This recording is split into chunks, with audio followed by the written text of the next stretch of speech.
Apa?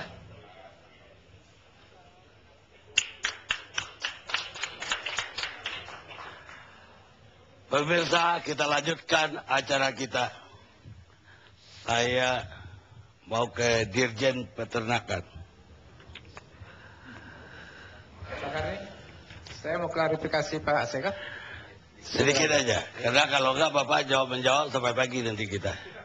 Oh, ini perlu diklarifikasi. Iya. Karena fitnah luar biasa kan. Apa ya Bapak mau klarifikasi? Begini, kapan saya sakit hati? Karena saya mengkritisi PKS dari 24 Juni tahun 2004.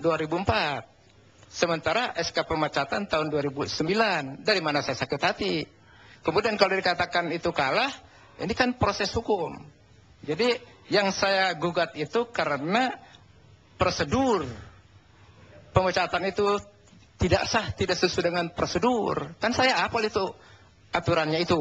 Oleh karena itu proses, kemudian ketika putusan celah, saya dengan pengacara menang. Kemudian mau diputuskan pada tanggal 7 Februari, diundur tanggal 14. Kata pengacara saya, kalau tanggal 7 kita menang, kalau diundur ini kempes. Ternyata ditunda. Oleh karena itu masih proses. Sekarang lagi banding, nanti kasasi sampai PK sejuta kali disebut sama PKS.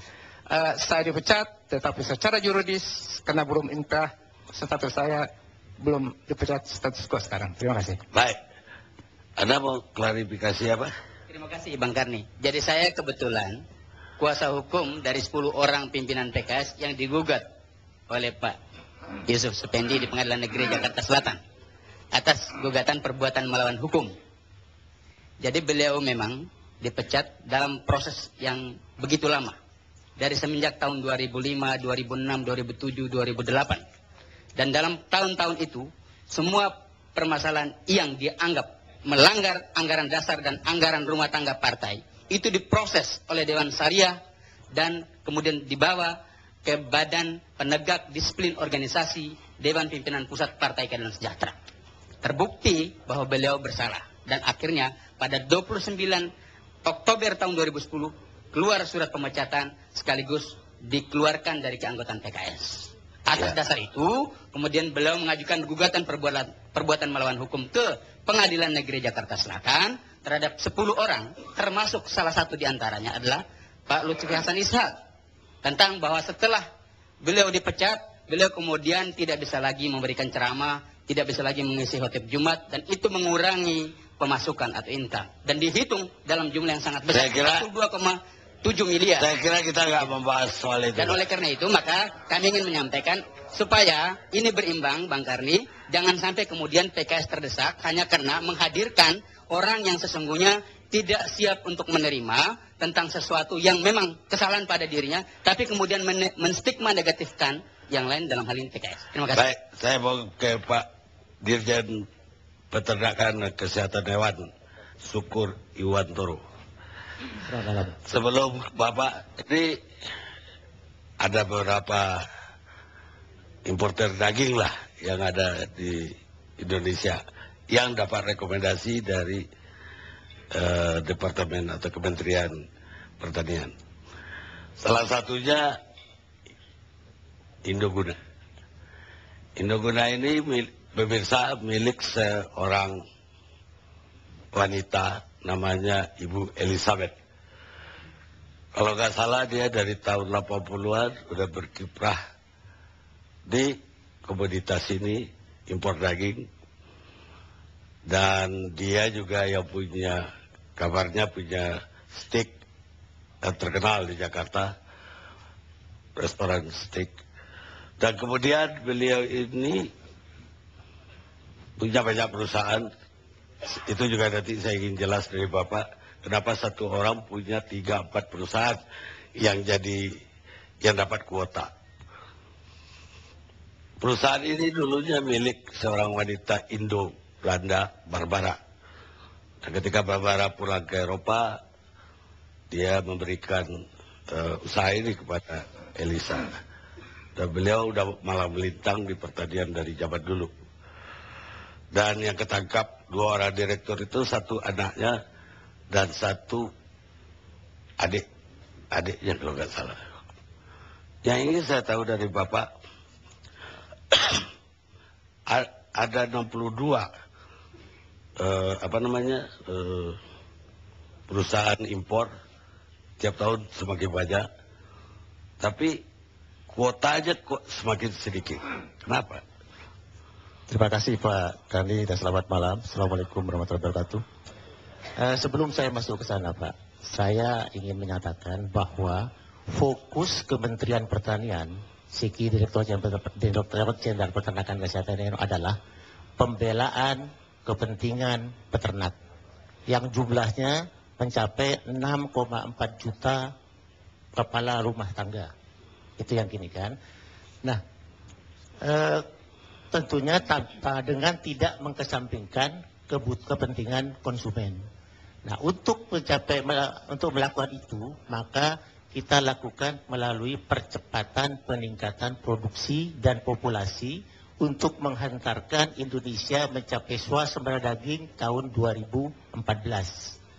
Di mana swasembada daging itu di menurut FAO disebutkan bahwa suatu negara dapat dikatakan swasembada apabila dia sudah mampu menghasilkan produksi produk tersebut dengan kontribusi impornya maksimal 10%. Artinya impor ini merupakan hanya untuk memenuhi kekurangannya. Jadi memenuhi kekurangan di situ. Nah, untuk bagaimana cara menetapkan impor, itu intinya, bagaimana kekurangan itu secara nasional.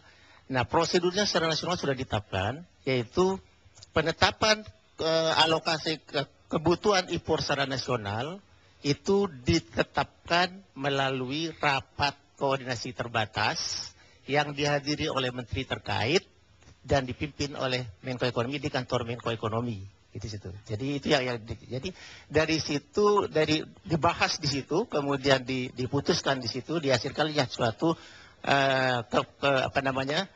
diputuskan jadi berapa alokasi impor alokasinya secara nasional. Turun juga karena lintas departemen ya. Baik. Itu belum Pak, saya bisa lanjutkan dulu Pak. Nah, kemudian setelah ditetapkan secara nasional, bagaimana pengalokasinya per perusahaan? Nah, di sana ditetapkan bahwa Kementerian Pertanian berdasarkan Peraturan Menteri Perdagangan Nomor 50 Tahun 2011 dan Peraturan Menteri Pertanian Nomor 50 Tahun 2011, Kementerian Pertanian yang berkewajiban mengeluarkan surat rekomendasi, sementara Perdagangan mengeluarkan surat persetujuan pemasukan. Nah, Kementerian Pertanian dalam mengeluarkan rekomendasi tersebut itu ada ada prosesnya. Yang pertama, kebutuhan impor itu untuk memenuhi 2 kebutuhan Pak Gani. Yang pertama untuk memenuhi kebutuhan industri, yang kedua untuk memenuhi hotel, restoran, dan catering. Nah, untuk memenuhi kebutuhan industri itu 2013 contohnya, jumlahnya sekitar, alokasi nasional itu 2013 32.000 ton daging beku. Untuk keperluan industri sekitar 19.400, untuk horeca sekitar 12.600. Nah, untuk alokasi per perusahaan memenuhi kebutuhan industri itu dibahas dan ditetapkan oleh Kementerian Perindustrian di Kementerian Perindustrian.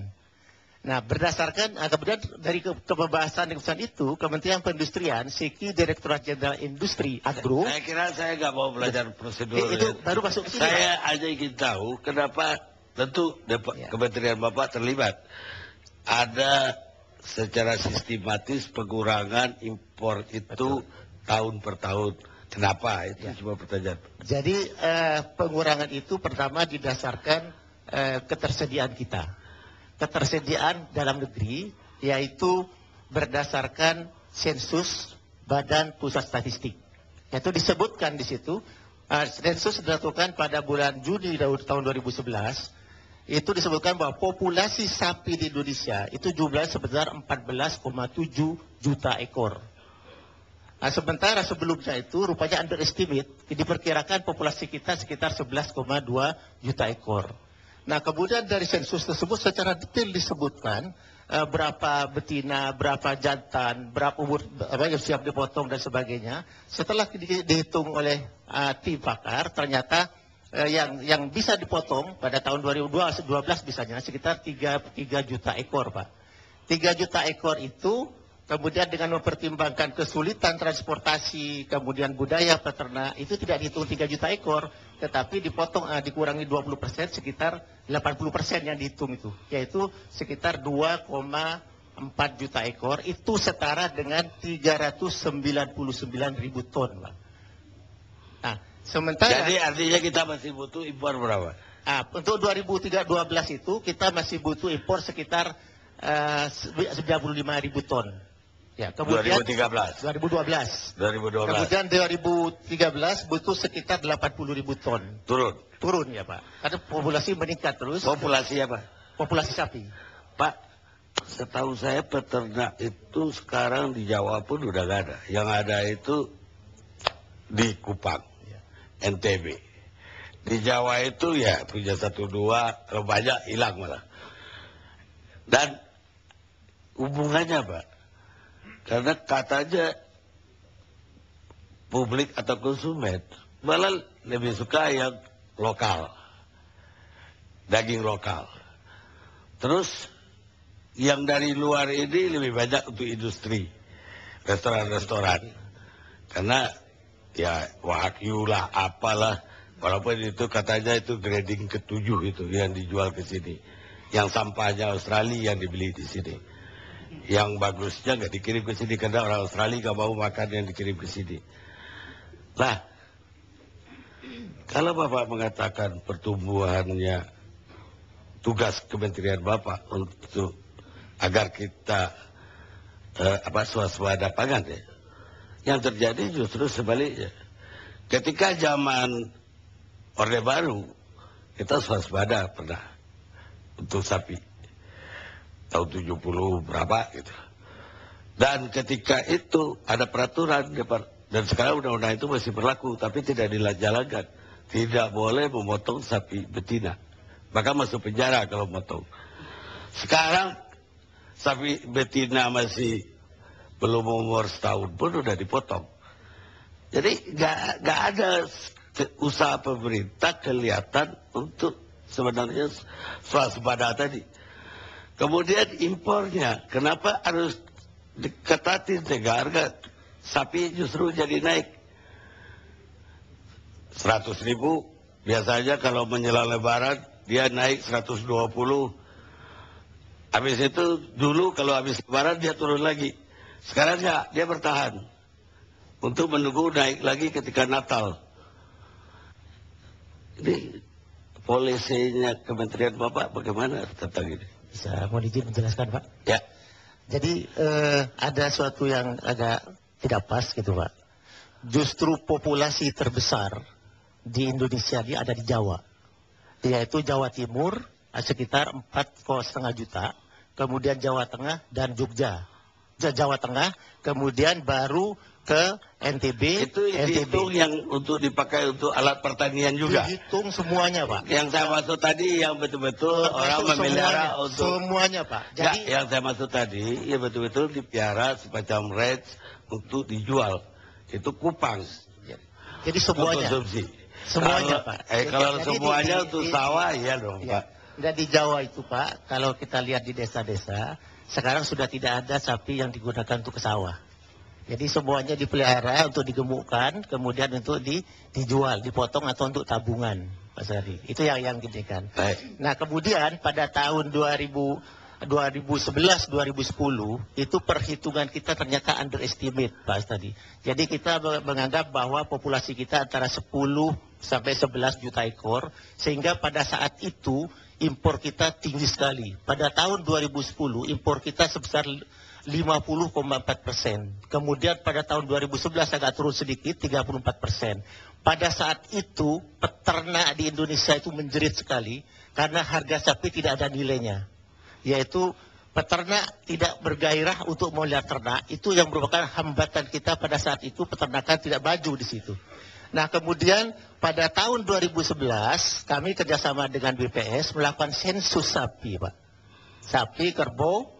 Nah ternyata sampai ke tingkat rumah tangga pemilik itu seluruh Indonesia, ternyata dari hasil sensus itu populasi sapi sebesar 14,8 juta ekor, kemudian kerbau sekitar 1,3 ekor, kemudian sapi perah juta, kemudian sapi perah sekitar 0,6 juta ekor totalnya di situ. Nah kemudian kita hitung, oh kalau begitu mengapa pantas tahun 2010-2011 itu harga sapi di lokal itu rendah karena terjadi oversupply, impornya terlalu banyak Pak. Sehingga mulai tahun 2012 kita mulai menghitung secara real berdasarkan data BPS tadi itu supply dan demand-nya.